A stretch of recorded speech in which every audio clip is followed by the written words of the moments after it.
Europe की सेना मतलब तीसरे विश्व युद्ध की शुरुआत। जेलेंस्की ने रद्द किया सऊदी का दौरा। ब्राजील के पूर्व राष्ट्रपति बोल्सोनारो पर तख्ता पलट की कोशिश का आरोप। लूला दा सिल्वा को जहर देने की रची साजिश। 2022 में बोल्सोनारो हार गए थे चुनाव।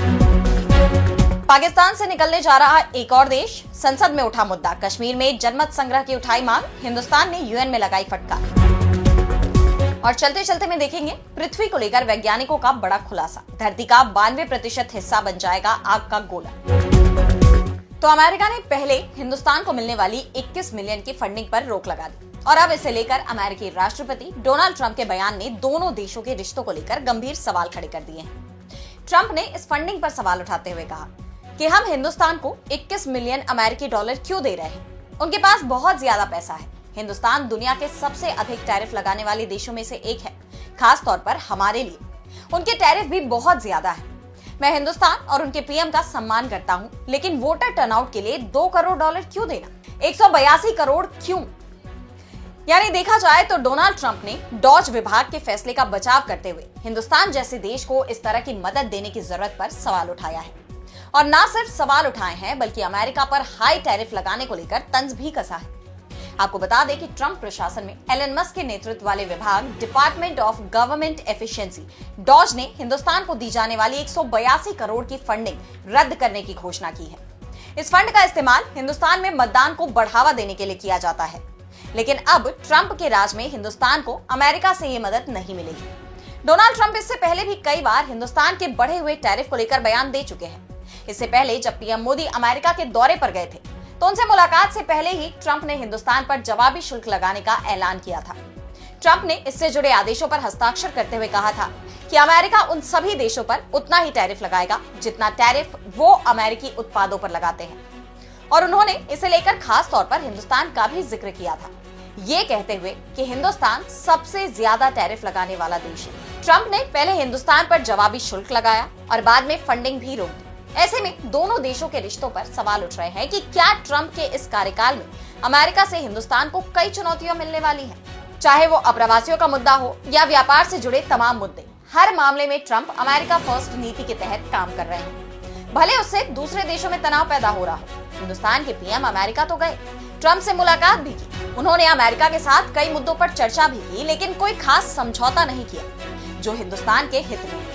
ऐसे में कहा जा रहा है कि ट्रंप के बदलते इन तेवरों से हिंदुस्तान के लिए मुश्किलें खड़ी हो सकती हैं। बहरहाल अब ये रिश्ते किस दिशा में आगे बढ़ते हैं, क्या हिंदुस्तान की तरफ से भी कोई सख्त प्रतिक्रिया आएगी, ये आने वाला वक्त बताएगा।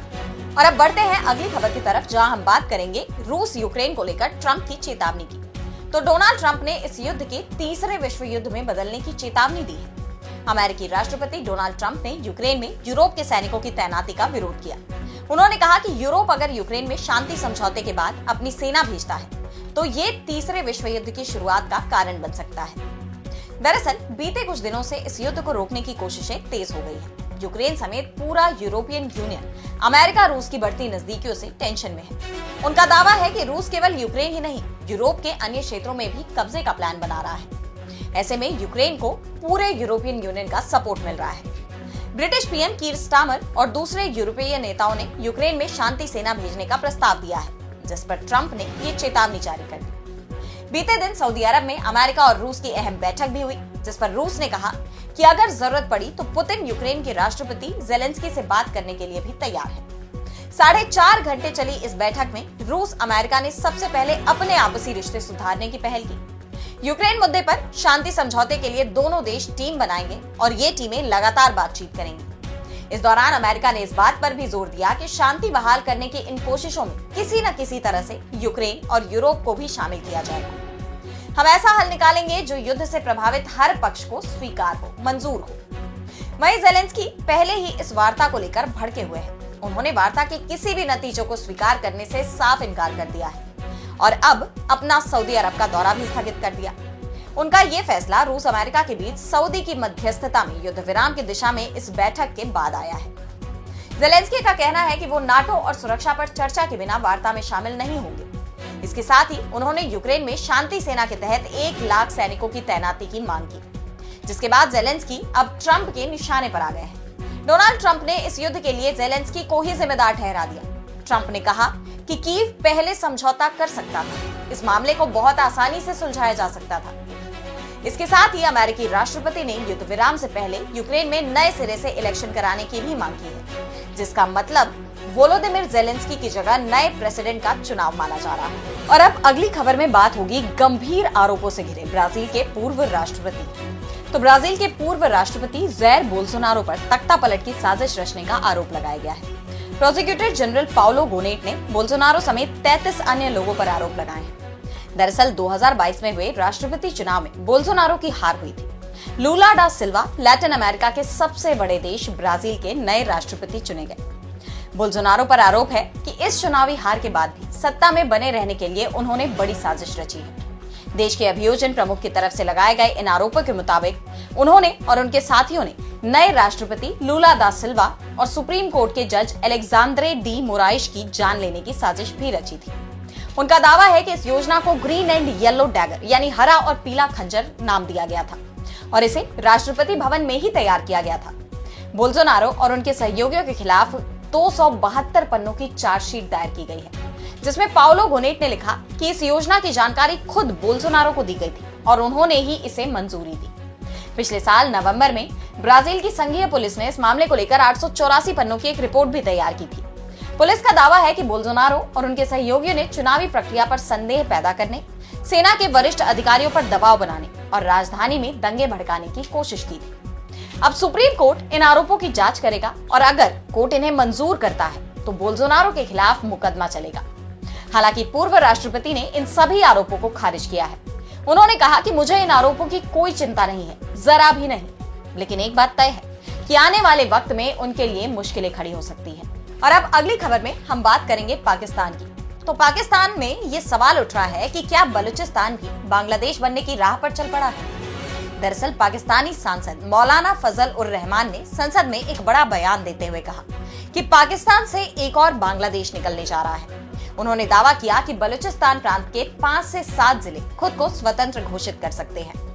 रहमान ने 1971 के हिंदुस्तान और पाकिस्तान के युद्ध का जिक्र करते हुए चेतावनी दी है कि अगर पाकिस्तान की सत्तारूढ़ सरकारों की मानसिकता नहीं बदली तो बलूचिस्तान में भी बांग्लादेश जैसे हालात पैदा हो सकते हैं। फजल उर रहमान ने पाकिस्तान की नेशनल असेंबली में कहा कि अगर बलूचिस्तान के ये जिले स्वतंत्रता का ऐलान करते हैं तो यूएन उनके फ्री होने को मान्यता भी दे सकता है और इससे पाकिस्तान का अस्तित्व खतरे में पड़ सकता है। इस बीच यूएन में कश्मीर का मुद्दा उठने की खबर सामने आई है। यूएन में भारत के स्थायी प्रतिनिधि पर्वत नेनी हरीश ने पाकिस्तान को जमकर लताड़ लगाई है। पाकिस्तान के विदेश मंत्री इशाक डार की तरफ से कश्मीर का मुद्दा उठाने पर मंगलवार को यूएन की सिक्योरिटी काउंसिल में कड़ी प्रतिक्रिया देते हुए उन्होंने कहा कि आपको इसका कोई अधिकार नहीं है। हरीश ने जोर देते हुए कहा कि जम्मू कश्मीर हिंदुस्तान का अभिन्न अंग है और हमेशा रहेगा। वहीं कश्मीर के कुछ हिस्सों पर जो पाकिस्तान का कब्जा है वो पूरी तरह अवैध है। ऐसे में पाकिस्तान को हिंदुस्तान और कश्मीर पर दुष्प्रचार अभियान बंद कर देना चाहिए। हरीश ने पाकिस्तान के आतंक से लड़ने के दावों को भी खोखला बताया है। और अब चलते चलते में बात करेंगे धरती से जीवन खत्म होने की भविष्यवाणी की। तो दुनिया के खत्म हो जाने पर सालों से अलग अलग तरह के दावे किए जाते रहे और अब वैज्ञानिकों ने पृथ्वी को लेकर बड़ा खुलासा किया है। वैज्ञानिकों ने दावा किया है कि धरती का 92% हिस्सा आग का गोला बन जाएगा। ब्रिटेन की ब्रिस्टल यूनिवर्सिटी के एक सुपर कंप्यूटर सिमुलेशन के हिसाब से 25 करोड़ साल बाद धरती इंसानों समेत सभी स्तनधारियों के रहने लायक नहीं रहेगी, यानी धरती से जिंदगी खत्म हो जाएगी। जीवन के खत्म होने की वजह बेतहाशा गर्मी, ज्वालामुखी विस्फोट और एक गर्म महाद्वीप बनेगा। ब्रिस्टल यूनिवर्सिटी के वैज्ञानिकों ने एक सुपर कंप्यूटर के सिमुलेशन के जरिए धरती के भविष्य की एक झलक दिखाई है। ये बताता है कि धरती के सभी महाद्वीप मिलकर अगले 25 करोड़ सालों में एक नया महाद्वीप पैंजिया अल्टीमा बनाएंगे। इससे तापमान 50 डिग्री सेल्सियस के ऊपर पहुंच जाएगा। ज्वालामुखी से निकलने वाली कार्बन डाइऑक्साइड और सूरज की तेज गर्मी से हालात और भी बदतर होंगे। ये धरती को ऐसी जगह में बदल देगा जहां नमी बढ़ने से पसीना नहीं सूखेगा और इंसान इससे पार नहीं पा सकेगा। ऐसे में सिर्फ ध्रुवीय और तटीय इलाके ही रहने लायक बचेंगे। रिपोर्ट के मुताबिक पैंजिया अल्टीमा का जमीनी हिस्सा इतना बड़ा होगा कि समुद्र का प्रभाव कम हो जाएगा। ऐसे में धरती की सतह बहुत ही ज्यादा गर्म हो जाएगी। इसके अलावा ज्वालामुखियों की गतिविधियां भी बढ़ जाएंगी, जिससे वातावरण में कार्बन डाइऑक्साइड की मात्रा बढ़ेगी। ये ग्रीन हाउस के प्रभाव को बढ़ाएगा तो गर्मी और ज्यादा बढ़ेगी। सूरज की तेज रोशनी इसे बढ़ाते हुए धरती को आग के गोले में बदल देगी। डॉक्टर अलेक्जेंडर का कहना है कि ऐसा भी हो सकता है कि भविष्य में इंसान जमीन के नीचे शहर बसाए ताकि सतह की गर्मी से बच सके, या फिर रेगिस्तानी जानवरों की तरह रात में ही बाहर